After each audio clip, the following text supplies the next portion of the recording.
Bueno, la creación de un consejo que regule el vínculo finalmente entre la política y los negocios, la renuncia, como veíamos, de Ernesto Silva a la presidencia de la UDI tras el escándalo que provocó el caso Penta, los graves cuestionamientos al hijo de la presidenta Michelle Bachelet y también a su gobierno, es solo parte de lo que vamos a conversar hoy con un panel de lujo aquí en CNN Chile. Presentemos de inmediato a quienes nos acompañan durante la jornada de hoy. Partamos por aquí. Gonzalo Miller está con nosotros, profesor de la Universidad del Desarrollo de la Escuela de Gobierno. Gonzalo, gracias por acompañarnos. No, gracias a usted. También le damos la bienvenida a Ernesto Tones, cientista político y además académico de la Universidad Diego Portales. Gracias por acompañarnos. Gracias a ti. Fernando Atria por allá, profesor académico de la Universidad de Chile y también de la Universidad Adolfo Ibáñez. Gracias por estar aquí. Gracias a ustedes. Y finalmente presentamos a Roberto Sandón, presidente de Instituto Libertad. Gracias por estar con nosotros. Gracias a usted por la invitación. Bien, partamos por la contingencia, porque evidentemente manda lo que ha ocurrido en las últimas horas, es un tema ineludible para el análisis. Fernando, ¿qué lectura haces de por qué Ernesto Silva finalmente renuncia en este momento? Muchos se preguntan por qué no había renunciado antes, o por qué, si había logrado sostenerse todo este tiempo, llega en un momento en que no se sostiene más y renuncia al cargo. ¿Por qué ahora? Bueno, la pregunta es por qué no había renunciado antes, yo creo, ¿no? Y yo creo que parte de eso, de la respuesta es una cultura política que no está acostumbrada a asumir responsabilidad. Responsabilidad específicamente política que no depende de que haya reprochabilidad personal ni nada de eso. Entonces, nuestra cultura política es una cultura que es más bien reacia a asumir responsabilidad. De hecho, el tono con que Silva renuncia es un tono de: yo lo hice espléndido, yo siempre hice lo que tuve que hacer, entonces la pregunta como obvia es ¿por qué renunció? Entonces yo creo que la pregunta interesante no es por qué renuncia hoy día, la pregunta interesante es ¿qué dice acerca de nuestra cultura política en general? El hecho de que sea tan difícil que la gente renuncie cuando ocurren cosas que en tantas otras culturas políticas justificarían renuncia. Ok, Gonzalo, eso respecto de una pregunta de fondo que es importante, pero también uno se pregunta ¿qué cambió entre ayer y hoy día que renuncia Ernesto Silva? Porque parece difícil que sea solamente porque hubo críticas internas. ¿Qué diferencia? Porque no hubo ninguna crítica interna distinta entre ayer y hoy día. Yo creo que hay que entender el partido del cual estamos hablando. Es un partido que tiene una tradición bastante monolítica, ¿cierto? Un partido que tiene una homogeneidad en su liderazgo y bastante cohesión interna. Ernesto Silva asumió hace 10 meses. Y en esos 10 meses, donde había iniciado un proceso de cambio interno, en medio de eso estalla el caso Penta y le toca asumir las consecuencias de ese caso. Lo que yo le escuché hoy día a Ernesto Silva habla de qué? Habla de alguna manera, dentro de la cultura de la UDI, la división interna es algo que genera un problema mayúsculo. Quizá hay otros partidos que están acostumbrados a manejar división interna y disidencias y opiniones distintas. Pero en este caso él hace un énfasis, y escuché que lo repitieron varios de los que fueron reaccionando a la renuncia, en términos que usaban la palabra unidad. Unidad como patrimonio político respecto del partido. Y en eso, ¿qué cambió? Dices tú, ¿qué cambió en los últimos días? De que hasta hace un par de semanas había habido una actitud cohesionada en torno a una estrategia de cómo enfrentar este caso, y eso se empieza a romper. Y se termina de romper, creo yo, cuando incluso es un miembro de la propia directiva, en el caso del alcalde de La Maza, quien disiente abiertamente de la estrategia que estaba siguiendo el partido. Yo creo que es ahí donde dice, la única manera de resolver ese tipo de disidencia es yendo a la base. Y por eso se necesita un consejo general y pone su cargo a disposición. Dice, si aquí hay una diferencia tal que ha llegado a la propia directiva, dice, ¿cómo se resuelve esto? Esto se podría haber resuelto de otra manera, como por la renuncia de un vicepresidente o la renuncia de otro, o por un enfrentamiento largo a través de los medios, como ocurre en otros partidos. Aquí se dijo, bueno, aquí hay una diferencia, hay dos miradas, la manera correcta es de definir la conducción que va a tener el partido, es que se recurra a la militancia, y en este caso el órgano que representa la militancia es el Consejo General. El único que podría darle sentido a una nueva directiva y darle el poder y el mandato de respecto a qué tipo de conducción es la que esperan esos militantes. Ernesto, ¿cuál es tu análisis? ¿Por qué renuncia Ernesto Silva? Mira, yo creo que renuncia porque no le queda otra. Es decir, un partido concebido como fue la UDI durante muchos años, que yo digo es el último partido leninista que había en Chile, es decir, con una estructura casi de centralismo democrático, hoy día tiene poco que ver con la sociedad chilena. con lo que pasa, con las aspiraciones y también con la crisis que existe entre ciudadanía y representatividad política. Hay un problema serio de representación política. Y naturalmente el escándalo Penta, que en este caso es el que más ha golpeado directamente a la UDI, generó una situación, yo creo ya de una escalada, de una situación que era imposible de conservar. Entonces yo creo que la UDI tiene que hacer una discusión a fondo, pero no una discusión de quién, cómo, sino una discusión de los cambios en la sociedad chilena. ¿Qué significa ser parte de una derecha moderna en Chile que juegue un papel sustantivo? Es todo una pregunta que está en el aire. Roberto, esto también es un poco como el huevo y la gallina, porque ¿es que renuncia por las críticas internas, esta desunión, o es que esas críticas internas surgen también por la forma en que se maneja el caso Penta?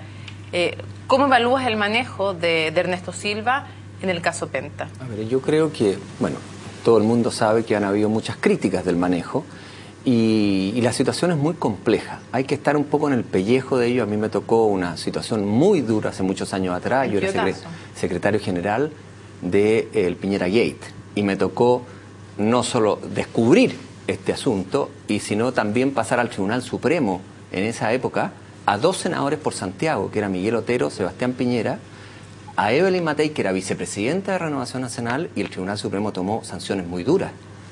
Y en ese sentido yo no me siento muy tocado cuando me hablan por aquí que esto, la política como entre cuatro paredes. En Renovación Nacional el Tribunal Supremo cuando ha fallado ha salido durísimo.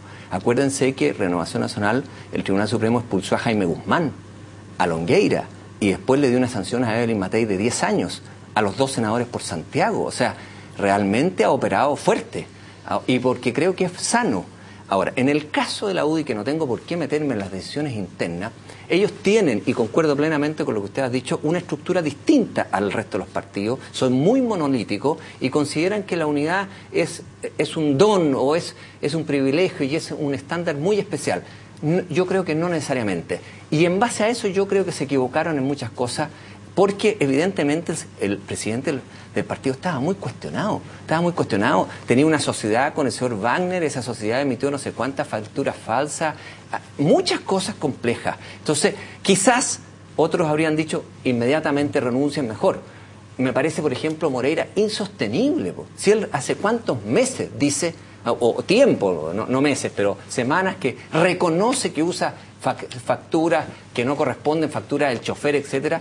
Esa es una, quizás cuántas más hay. Entonces llega un momento que tienen que tomar una decisión. Pero me parece que también tengo que sacarle, yo sé que para ellos es muy difícil porque les cambia el esquema, pero me parece que es responsable lo que hace Ernesto Silva, porque mal que mal está velando por la institución. La institución está muy golpeada y yo creo que habla bien de él lo que está haciendo. Tenemos, Roberto, que ir a una breve pausa, ya volvemos con más aquí en Resumen Ejecutivo, este especial de CNN Chile. Estamos de vuelta. Roberto Sandón hacía una disquisición acerca de lo duro que ha sido RN con algunos de sus militantes involucrados en casos. Recordaba el quiotazo. Gonzalo, ¿algo que contestar al respecto? No, me parece bien. Estamos recordando hechos de hace 20 años atrás. Uno decía, bueno, ¿qué ha pasado con el Tribunal Supremo los últimos 20 años? Donde me parece que no ha tenido la misma actitud tan dura. Yo creo que hay que tener un matiz en respecto del respeto, sobre todo a aquellos que son socios, ¿no es cierto?, de la actitud que tiene cada uno. Es fácil pedir la renuncia cuando el que tiene que renunciar o tomar la decisión es otro, y no se hace cargo de lo que en cada partido ocurre.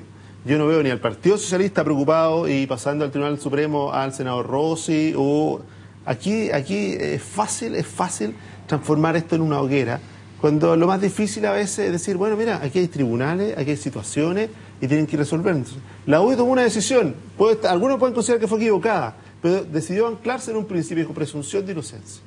Y mientras esa presunción de inocencia exista, va a esperar su pronunciamiento. Dentro del mismo partido dijo, cuando se termina la presunción de inocencia, porque hay un pronunciamiento tribunal, hay verdad judicial, dice, bueno, va a haber sanciones ejemplares respecto a aquellos militantes que en alguna manera, comprobado lo ilícito, sean condenados. Ahora, yo creo que eso no corresponde. Para que conteste y pongamos nombre y apellido, Cardemil.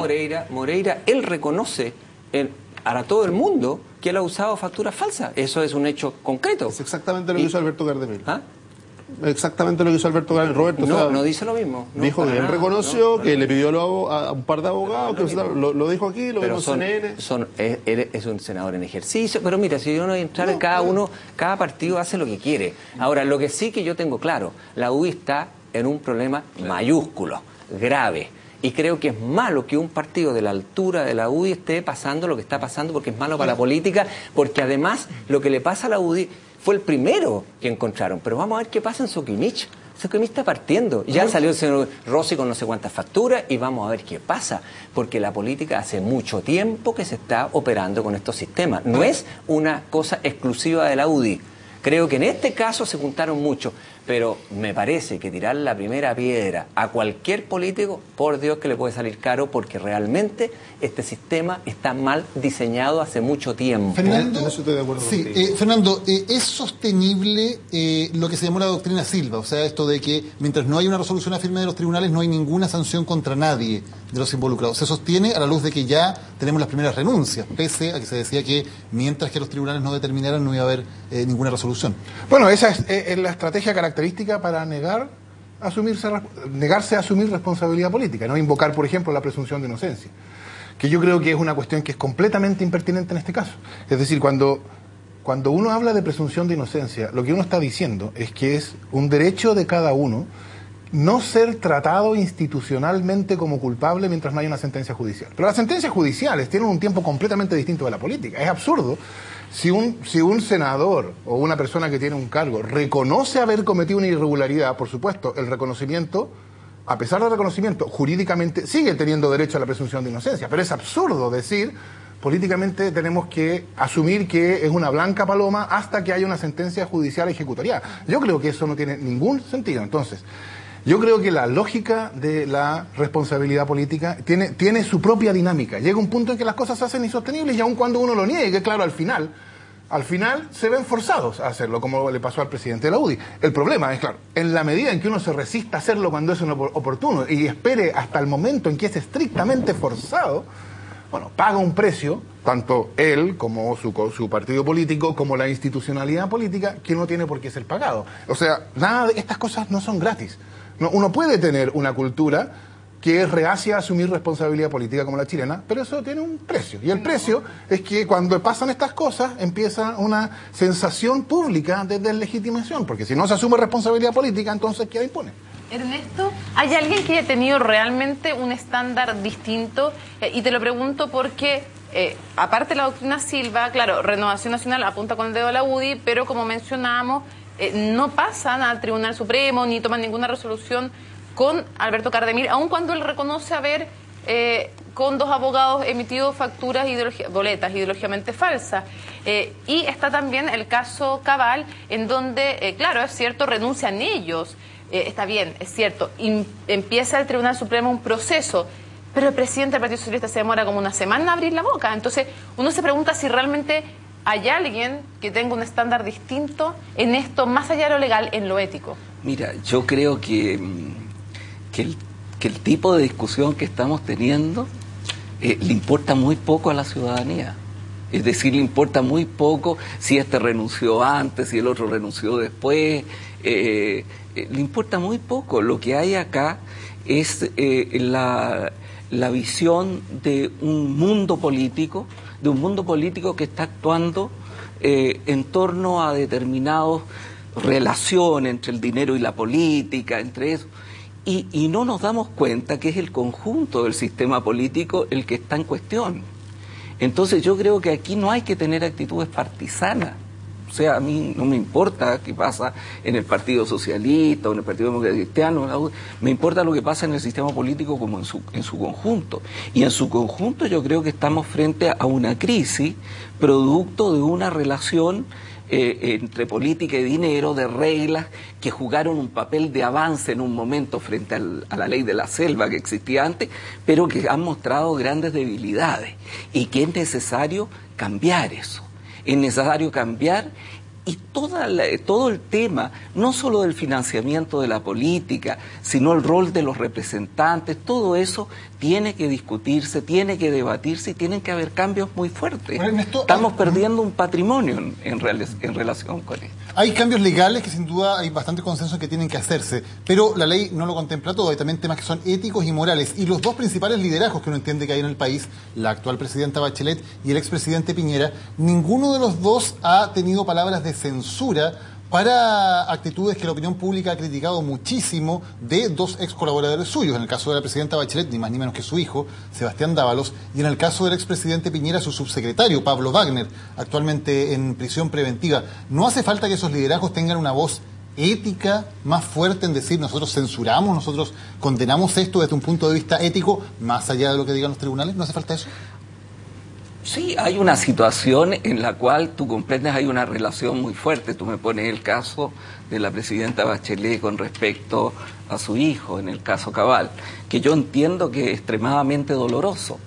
Ella ha planteado una distancia ética muy fuerte, que todo el mundo la entiende también, respecto a lo que ha sido su ejemplo de vida, su vida, su compromiso, su acción en el gobierno. Es una persona que no tiene nada que ver con, a mi juicio, las conductas que ha tenido su hijo, independientemente de que eso sea ilegal o no ilegal. Es un tipo de actividad, de acción, que es completamente contrario a lo que una persona progresista pueda tener sobre su comportamiento, también en la economía de mercado. Si este no es un problema contra la economía de mercado, es un problema contra un tipo de economía que yo la llamaría más bien economía de casino o de especulación. Entonces, yo creo que esa distancia ha sido puesta. Se ha puesto en marcha este consejo, es un consejo interesante, es un consejo con una composición amplia, pero naturalmente son bienvenidas posiciones cada vez más claras frente a esto. Gonzalo, preguntarte, porque una cosa es el discurso respecto de uno, de lo que uno cree además en teoría, de la coherencia que cada uno puede tener en su vida, pero incluso a veces puede doler más cuando toca con los cercanos, llámese hijo de una presidenta, o cercano llámese un amigo o un ex colaborador. Entonces la pregunta sigue siendo, ¿ha sido suficiente con lo que han dicho, con declaraciones en las que muchas veces no se aceptan preguntas, esto ya empieza a ser generalizado, o falta algo más de dos de los principales, en el fondo, líderes que tiene este país? Yo creo que sí, sería un buen pronunciamiento de fondo, ¿ah? Más allá de que yo al presidente Piñera al menos le escuché ayer me parece, que hizo su declaración, donde hizo un ejercicio que me pareció razonable en diferenciar y ser valiente y honesto en reconocer su vínculo de amistad personal, y dijo, es y seguirá siendo mi amigo. Pero nunca condenó a un subsecretario que ha reconocido haber recibido plata de venta. Respecto de Carlos Alberto Delano, yo creo que es un ejercicio de valentía, porque en un momento en que la opinión pública, lo que es para un político y para un liderazgo, asumir esa cercanía con alguien que está cuestionado como lo está haciendo, pero hace la diferencia respecto de las prácticas, o de las prácticas sobre las cuales está siendo investigado, y esas prácticas sí las condena. Entonces ahora, respecto del subsecretario... Si se trata de eso, Michelle Bachelet también condenó las prácticas que no guardan relación con caminar hacia una sociedad más igualitaria, más justa. No es ese el problema, no es eso lo que están preguntando. Sí, estamos en un grado de abstracción todavía muy grande. Lo que pasa es que el liderazgo político tiene que tener la prudencia respecto de una condena, estamos hablando ética y moral respecto de personas. Pero porque sobre todo, pero estoy tratando de responder lo que dice, digamos, aquí Ernesto. Una observación. Claro. Tiene que tener cuidado y prudencia respecto a establecer, porque es fácil condenar, sobre todo desde la ética y la moral, sin conocer ni la profundidad, sino que solo por la información que se cuenta en el momento. ¿Qué pasa si él establece una condena? Imagínate, Michelle Bachelet condena a su hijo éticamente por lo que ha hecho. Y terminamos comprobando de que pese a las acusaciones de tráfico de influencia, pese a las acusaciones, ¿no es cierto?, de enriquecimiento ilícito, él termina siendo inocente. Pero una cosa es la ética y otra cosa es la ley, ¿o no? No, pero es que... No estamos hablando de la ley. Hay una cosa bien importante. La lógica con la cual uno esperaría que se diseñara un proceso penal es la lógica de que es preferible que 10 culpables salgan inocentes a que un inocente quede afuera. O sea, cuando uno dice fue declarado penalmente absuelto, Bueno, eso tiene mucho que ver con la lógica con la cual es preferible correr el riesgo de que inocentes sean condenados, o de que culpables sean exonerados, a que inocentes sean condenados. Entonces, decir, porque penalmente, por razones que pueden ser hasta tecnicismo, no resulta ser culpable, eso quiere decir que desde el punto de vista político no hay un juicio que hacer sobre la acción. Yo creo que es una cuestión que es totalmente insostenible. Pero Fernando, tú totalmente insostenible. No sea una práctica puede estar en la... puede ser legal o estar en el filo de la navaja de la ley y puede ser política y éticamente reprochable. Pero como le estamos pidiendo dos liderazgos que no hagan juicio en abstracto, sino que no hagan en concreto. Yo creo que, Fernando, tú tienes más o menos la misma información que puede tener la presidenta Bachelet respecto al caso Cabal. ¿Y tú podrías condenar ética y moralmente a Sebastián Dávalo? A ver, pero, ¿qué quiere decir? Eso es lo que tú le estás pidiendo. Eso es lo que tú le estás pidiendo que haga la presidenta. ¿Qué quiere decir condenar ética y moralmente? Es lo que le estás pidiendo que haga espera. la presidenta. La presidenta, yo esperaría que dijera que es impropio de una funcionario de la moneda que tiene una vinculación familiar con ella, tener una vinculación tan cercana con un negocio especulativo de este tipo. Que sea impropio quiere decir que no es adecuado al cargo que desempeña. ¿Quiere decir eso que el tipo es moralmente reprochable, que se va a ir al infierno y que hay que colgar los pulgares? No necesariamente. Para hacer un juicio moral, eso requiere muchísima más información. Pero lo que importa es un juicio político. No ético ni moral, político. ¿Es inapropiado o no es inapropiado para un funcionario de la moneda que tiene ese grado de relación? Yo entiendo que el juicio político lo hace al momento que le pide la renuncia. ¿Es inapropiado o no es inapropiado ese tipo de actividad? Yo creo que eso uno puede decirlo sin necesidad de pronunciarse moralmente sobre lo que dice. Roberto, también yo creo que la misma discusión que se está dando acá es algo que nosotros debemos hacer a gran escala, en forma inteligente, con altura de miras, para reconstruir el país en la parte valórica. Nosotros, el año 90, cuando se cambió del régimen de Pinochet al régimen democrático, la mejor gente de ambos sectores o de todos los sectores nos juntamos a ver cómo consolidábamos la democracia, cómo hacíamos una reforma laboral, una reforma tributaria, y se puso la mejor gente a solucionar este problema. ¿Qué es lo que estoy viendo yo ahora? Yo creo que todos estos hechos, la actuación de los empresarios, la actuación de algunas del presidente Piñera, la actuación de Michelle Bachelet, la actuación de muchos políticos que los vemos todos los días en la televisión mintiendo descaradamente, creo que hay un valórico de fondo en la ciudadanía chilena. ¿En la ciudadanía o en la élite? No, en la ciudadanía. ¿Por qué lo digo? Porque si bien cada uno tiene su ámbito, pero miren el Transantiago, hay 450 millones de dólares que no se cobran porque la gente no paga el pasaje. ¿Han visto los índices de licencias médicas cuando hay vacaciones o cuando hay fines de semana largos? Es impresionante. ¿Y eso qué es lo que es? Falta de valores. ¿Y ustedes creen que es razonable la explicación que da doña Michelle Bachelet de que supo en las vacaciones esto, cuando el asunto de su hijo, cuando un grupo de periodistas de ¿Qué pasa?, para tirar esta noticia, se va a La Moneda 15 días antes? Esto era absolutamente vox populi en toda La Moneda y la presidenta lo sabía. Y sale. Entonces, ¿qué es lo que pasa? Se pierde credibilidad. Como también se pierde credibilidad, y no estoy solamente hablando de Michelle Bachelet. También, por ejemplo, Sebastián Piñera. ¿Ustedes creen que no es impactante la credibilidad de Sebastián Piñera cuando viene el problema de Barrancones y yo al otro día lo veo arriba de un bote con una bandera en alto para ir a resguardar las tortugas a 27 kilómetros de donde iba a estar el problema con Barrancones? ¿Y sabes cuál era el problema de Barrancones? Si funcionaba la planta, eran 2.000 metros cuadrados alrededor de la planta. Nada. No tenía nada que ver la fauna de las tortugas. ¿Qué es lo que estaba ahí? Era un engaño público. Esto es lo mismo. La señora Michelle Bachelet sabía perfectamente antes. Y a mí me ha llamado mucho la atención, y eso es malo para el país.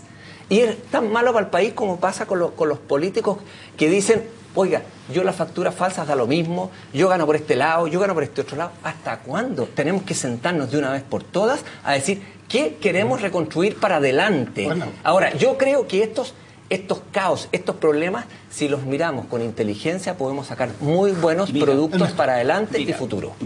Futuro bueno para el país, digamos. Sí, yo estoy muy de acuerdo en que hay una cuestión moral que hay que poner en el país hoy día con urgencia. Yo creo que hay una situación de desconfianza. Esto no es chileno solamente, este es un problema global. El conjunto de las democracias están viviendo en esta era de la información una situación muy difícil de relación entre instituciones clásicas y democracia. Seamos justos y digámoslo así.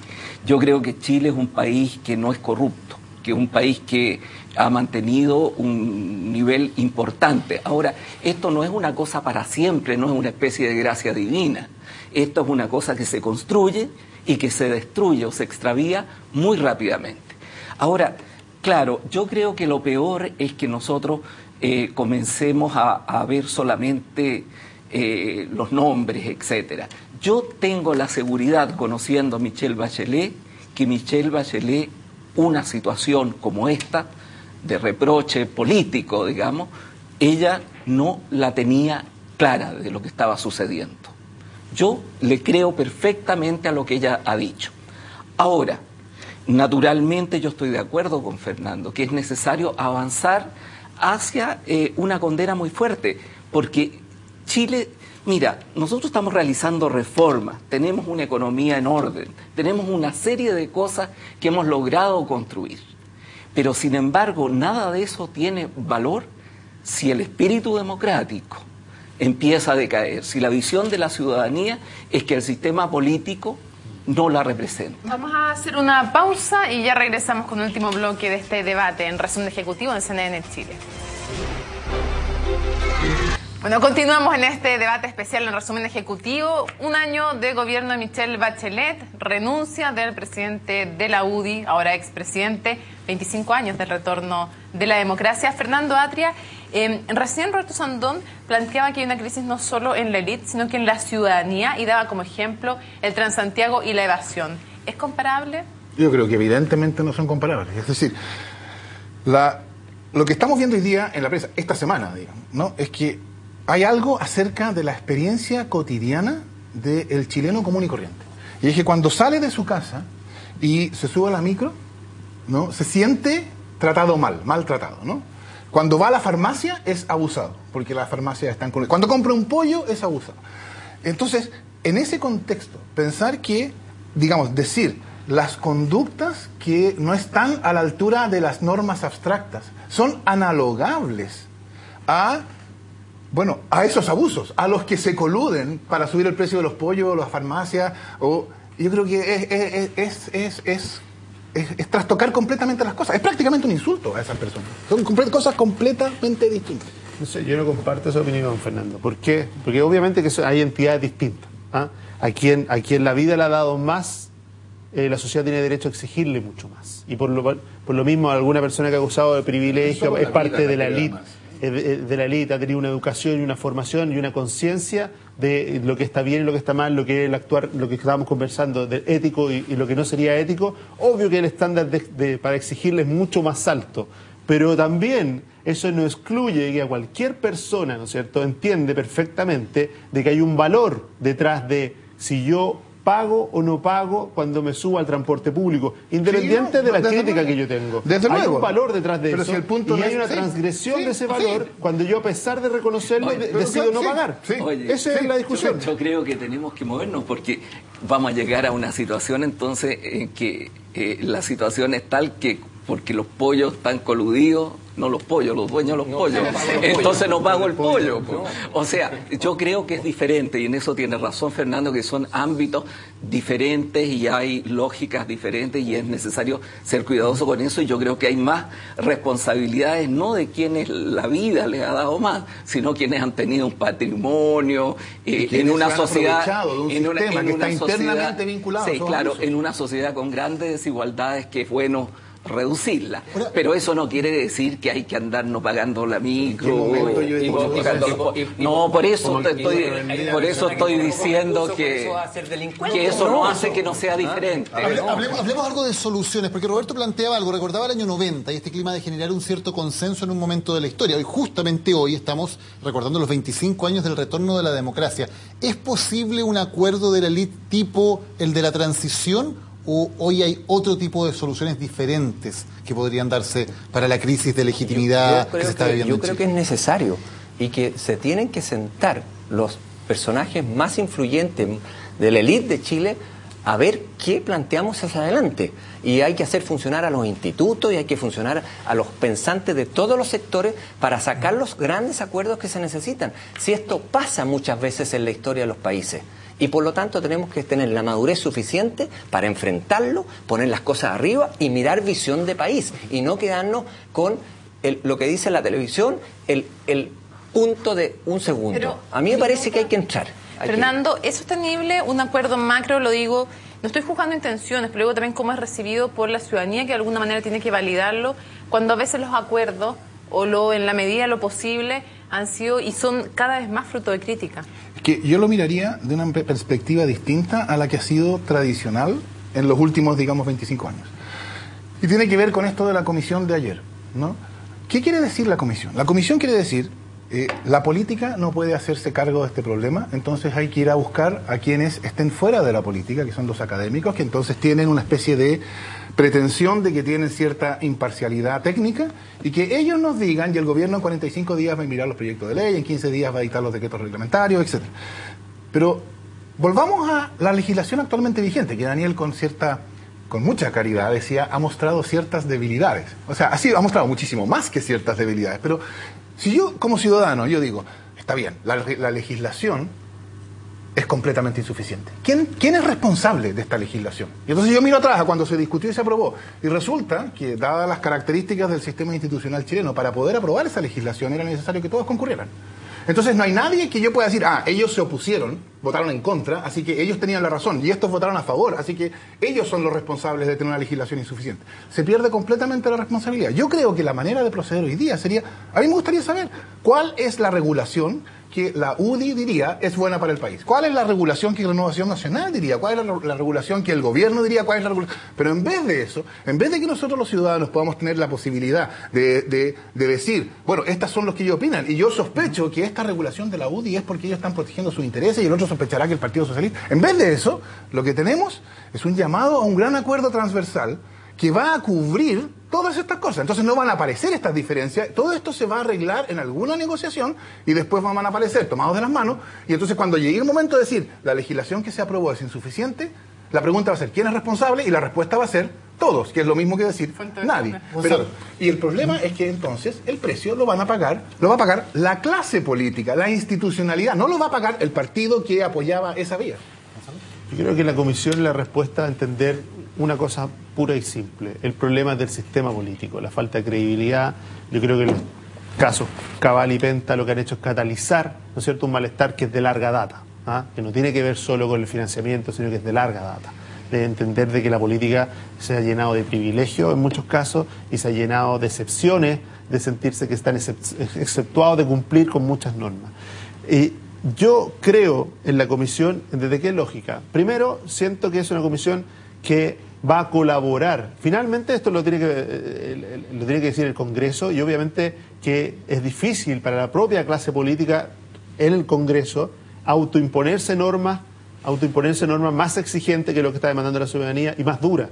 Entonces dice, bueno, se hace en esta comisión para que haga una recomendación. Finalmente se va a discutir en el Congreso y lo que echa de menos Fernando se va a producir. Es decir, cada partido va a hacer presente sus diferencias respecto de la propuesta. Algunos ya han presentado algunas propuestas, como la UDI presentó algunas indicaciones respecto de hacia dónde creía debía avanzar esta reforma. Pero yo creo que hay un criterio, si uno quiere mirar si esta comisión tiene o no tiene destino. Y tiene que ver primero con hacerse cargo del sentido de urgencia. Para mí en eso el plazo me parece razonable, 45 días. Muchos de estos temas son temas que se vienen debatiendo hace tiempo. En el mundo académico, bueno, no son temas que se hayan visualizado ayer ni anteayer. Y segundo, que lo que se produzca de ahí necesariamente sea una reforma que duela. Es decir, que esa reforma sea percibida por la clase política como una reforma que le pone límite y fin a ciertos privilegios y que de alguna manera le pone también una sanción ejemplarizadora respecto de ciertas conductas, que tendrán que graduarse, pero que debieran partir, ¿no es cierto?, como pena más alta, de todas maneras, si el problema que hemos enfrentado respecto a las elecciones, con la pérdida del escaño para aquellos candidatos que gravemente dañan. poco, Ernesto, la credibilidad de la ciudadanía. El mismo tema, ¿cuál es la fuente de la solución? Y te pongo sobre la mesa el que se ha empezado a escuchar también como una solución la Asamblea Constituyente, como una forma de dar mayor legitimidad a las reformas y también como una forma de señalarles que los propios incumbentes, la gente, mucha ya parece no confiar en que sean capaces de encontrar una legislación adecuada. Hay algunos de ellos que parecen no tener confianza en ellos mismos, en su representación. Pero lo que yo te quiero señalar es lo siguiente. Yo creo que estamos ante un problema grave, un problema que atañe al conjunto del país. Yo creo que tiene que haber un debate de fondo. Yo no traspondría el tema del 90. El 90 salíamos de una dictadura y comenzábamos un proceso de transición democrática. Yo creo que Chile no está en un estado de catástrofe, pero que sin embargo es necesario poner la cuestión moral en la política como una cuestión muy importante, junto a otras, pero como una cuestión muy importante que se hace muy claro. Ahora, naturalmente, porque ahí cuando usamos la palabra élite y decimos son los pensantes, pudiera parecer como que hay algunos que piensan y otros que no piensan. Yo creo que esto debería ir por el lado del Consejo Asesor, ir por el lado de una discusión muy profunda en el mundo político y también en el mundo empresarial, en el mundo de las organizaciones sociales. En fin, tiene que haber un gran debate en torno a esto. Respecto a los cambios constitucionales, a la reforma constitucional, bueno, el gobierno de Bachelet ha planteado la necesidad de una reforma constitucional. Ahora, lo que yo quiero señalar es que las reformas constitucionales se hacen cuando un país ha avanzado mucho y necesita otra forma. Y yo creo que Chile está maduro como para tener un debate constitucional importante, pero no en una situación que nos creemos una catástrofe y digamos tenemos que salir de esto porque si no se acaba el país. Y en ese sentido yo estoy porque este sea un proceso, pero un proceso muy de fondo. Ok, Gonzalo, Ernesto, Fernando, Roberto, muchísimas gracias por habernos acompañado hoy en este debate, en este especial de CNN Chile. Tema evidentemente el de las reformas políticas que no termine, ya vamos a tener otra oportunidad para conversar con ustedes. Y a quienes nos están viendo los invitamos a que por primera vez desde hoy día a las 9 de la noche, CNN Prime. Acompáñennos en algunos minutos.